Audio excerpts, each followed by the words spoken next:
That's all good. That's all off. Oh, you say, sweetheart, are we on? Or you just... You're fine.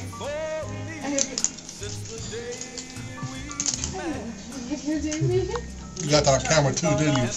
Oh, wait a minute. It's all been so thrilling. I never can forget. Oh, yeah. What's up, y'all? Welcome to another exciting edition of the Hillmoney Radio Show. I want to thank y'all for listening, tuning in tonight at alltalkradio.net. Don't forget, you can check us out every Friday from 9 to 10. And I'm just going to say it. I'm I'm really excited. We have a very special guest in the house tonight. Legend.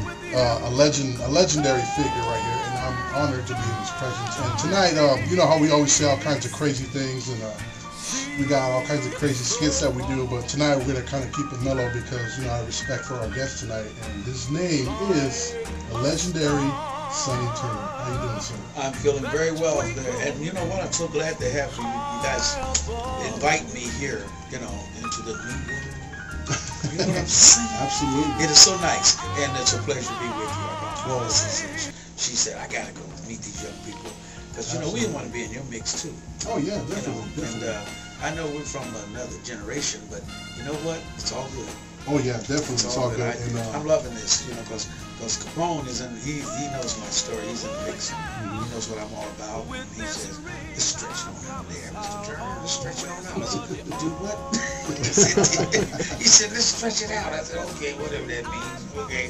So here I am. I'm stretching out. well, first of all, I'd just like to say, as an artist myself, I grew up with a lot of Motown. My mother, she always listened to it. I have a deep affection and respect for old school. That's me. Thank you. You can ask this man right here. Well, you know, hey, Most of my CD collection is, no lie either, no lie. Most of my CD collection is old school. I love it. I wish I was around back then. My grandma used to tell me stories about back in the old days, and I'm very nostalgic, and I have a deep affection and respect for the old school. Well, I know where I'm at. I know the time I live in. That music, it just hits me, and it just hits my soul. And there's no other music that can do it. Thank you. Well, we're grateful for the opportunity to have been there and are still here. I'm jealous. You know, it laid the groundwork for a lot of the music and ideas of today, and it has to start somewhere. Right. You know, and most of the guys from Mike Cook are very, very pleased that so many of you young gentlemen are really doing some fine things with your talent. You know, it's so cerebral now. Right. You know, we did, wow. You know, I mean, rap was Barry White for me, you know. You know, back in those days. The first time I heard the word was on a James Brown song. You know, and my rap is strong. I was like, oh, you said rap. He said, yeah, back I didn't know that. I was before my time, you know. So. My mother rapped. Back in the 30s, man. My mother said, you don't come in this house and get your bread, I'm going to knock you upside your head. I said, wow, that's rap. There you go. And that was probably where it all started. Way back then with mom and dad. Yeah, that's it. Well, listen, I'm sure we have a lot of listeners out there who are not very familiar with you. You know, so if you could, like, you know, if you want to explain, you know, what you know, who you are, what you've been doing, you know, just to get the listeners familiar. I know very well. Okay, well, my man Capone, we know. You know, we got a lot of people out there, so go ahead, you know, and tell people, you know. I'd like to say good evening to all you listeners out there in this wonderful radio. It's cyber, you know, internet radio. Yeah, internet radio, and it's a new thing, and I feel like, you know, I'm on the Enterprise in outer space here. You know, because we've left Earth. But a long time ago, I was born in West Virginia, Fairmont, West Virginia, and I grew up in a pugilistic family. My father was a fighter, and I grew up boxing, and my brothers and my cousins.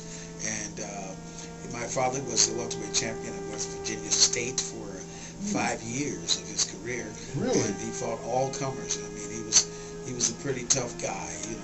Real deal like Holyfield. Yeah, here you go. And I grew up and we moved to Cleveland, Ohio when I was 4 or 5 years old. But that's where I started my career boxing. And I didn't know I could sing a note until I sat by the radio constantly, and I was humming along with all the radio, you know, anything that come on the radio. Right. There I was. And that's how you started? Yes. My mom was a gospel singer. Oh, wow. So she started me out junior choir at church, and she was in the choir. And she saw me sitting by the radio humming along and whatever. She said, "Oh." She knew. She said, "Well, you going to church?" I said, "Oh, Mom, can you go to the movies?" She said, "No, you going to church." You know, and so anyway, that started. That was a wonderful experience because I learned a lot of songs, you know, and that's where I started out as a youngster, and just emulating her. And she had her choir, her group, and they would come to the house and rehearse. And they let me chime in a couple of little notes, you know, here and there. And they listen to little Sonny Turner. He's, you know, singing in the holler, you know, and that kind of thing. And so I just loved it, and I loved music from the beginning. And I think that's my destiny. As I grew up, I used to get with the boys in the backyard and sing doo-wop. Oh, I love doo-wop. Yeah. I still listen to it. Yeah, we grew up singing doo-wop, and I mean, actually out on the corner in front of the barber shop. Street corner harmony. Yes. And, amen. And we started out there, and we became little popular singers in the neighborhood, you know, and going to school, we would sing in assemblies because we had this little thing going on. And we get the men in the restroom and sing, and the gym teacher would come in, a big old German guy. I would never forget Mr. Stringer. Oh, that sounds scary. All of this, just singing. Make you sing. I said, well, you know, Mr. Stringer, he had his paddle in his hand too. You know, those days you would get I heard about that. My grandma used to tell me about that. Yeah, you act up, Jim. You had to touch your toes, and it was smackaroo, Jim. Yeah, I got the yardstick. I think I was at the end of the era, the buck whooping era. You know, my father had a paddle like that, and he used to drill holes in it. That's what Stringer had. So the air can go suction. through? Yeah, when he hit Jack, it would like stung. Yeah, especially when he dipped it in water. I think that's why I sing tenor now. Well, you know, nowadays they call it child abuse. Yeah. But back then it was called discipline. Listen, I got some old people. I picked it up. My grandmother and grandfather and all the guys in the neighborhood. You know, men in those days, every man and woman in the neighborhood would raise your child. You know, they'd be, you know, you get out of line. I've heard that. You get smacked in the head. Yeah, by a neighbor or anybody come up and grab you. You know, don't be throwing rocks. What are you throwing rocks for? Oh, wait, nobody living there. That's somebody's building. You know, you breaking windows. You know, we thought that was cool. And boy, Miss Fields came. That was a lady came out of her house in an apron. She was cooking. What are you guys doing out here? She went out there, man. And you know, you think you could run because you know she's old and fat. She can't catch us. Yeah, man. You just broke out and started running. She said, "Oh no, I got you." Everybody scrubbing your neck, man. You know, shaking it. You know what I mean? And to put that rock down. You know. But it was discipline. Oh yeah. It wasn't, you know, they would never punish you, abuse you. You know, they would always punish you, and correctly so.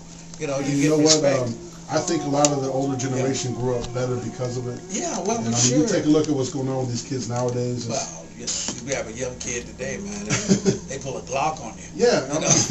I can understand. You know, if you come home drunk and beat on your kid, that's something else. Yeah, that's. But I mean, if he messes up and he gets a whooping. That's discipline. You know what I mean? Yeah. Well, anyway, back to the singing thing. We would sing, and we got popular in the neighborhood, and Mr. Stringer caught us singing in the men's room, and he'd say, "Well, feels like we'll go to the office." He took us. I mean, this is really happening. Took us, and we all stood at Leonardville. Bill Brandt, James Fryers, and those are my guys, you know. And we had a group called the Metrotones. Yeah, and we would emulate the sounds of the Moonglows, the Flamingos, and the Crows. We had a lot of bird groups, and the Drifters, the Coasters, you know, and all those guys. Yes. And we would emulate the sounds of even the jazz singers like Ella Fitzgerald and you know, Sarah Vaughan and people like that. We sang all the music, and we got to the point where we were very good. We acquired a pianist, then we needed a pianist, and we got ourselves, we used to call him a keyboard man, you know, to play the ivories, you know, and it taught us how to sing correct harmony and scales and chromatic tones and whatever. But anyway, that started out the Metrotones, and from there we got little jobs around town, you know, became popular.